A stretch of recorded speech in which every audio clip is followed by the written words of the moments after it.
Beralih ke informasi lain, saudara, akibat sakit hati kerap ditagih utang oleh ibu kandung korban, seorang paman tega membunuh keponakannya yang masih berusia 15 tahun di kawasan Sunter Agung, Tanjung Priok, Jakarta Utara. Untuk menutupi perbuatannya, tersangka sempat membakar rumah korban untuk menghilangkan jejak.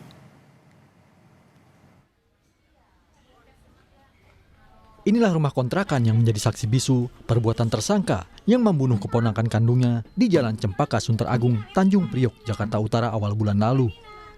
Rumah kontrakan yang tadinya ditinggali korban bersama kakak dan kedua orang tuanya itu kini sepi. Seorang remaja putri AZH berusia 15 tahun ditemukan meninggal dunia di dalam rumahnya.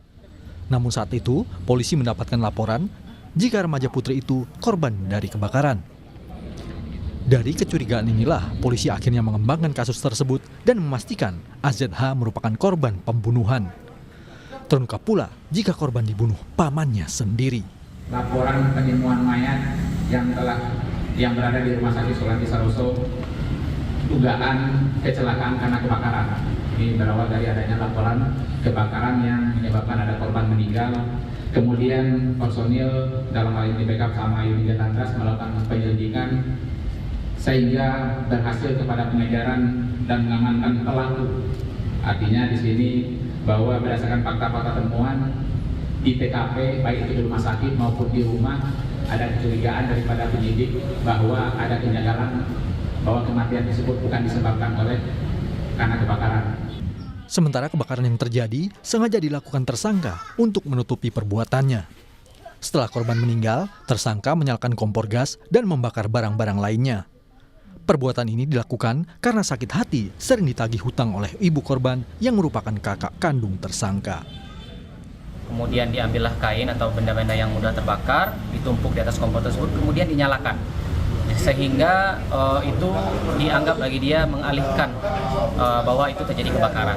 Setelah itu baru diketahui oleh saksi yang kebetulan tetangga dari anak korban, dan dipadamkanlah api tersebut dan anak korban dibawa ke rumah sakit. Dia ditagih terus hutangnya sehingga dia merasakan sakit hati. Hanya seperti itu. Berapa sih, Bang?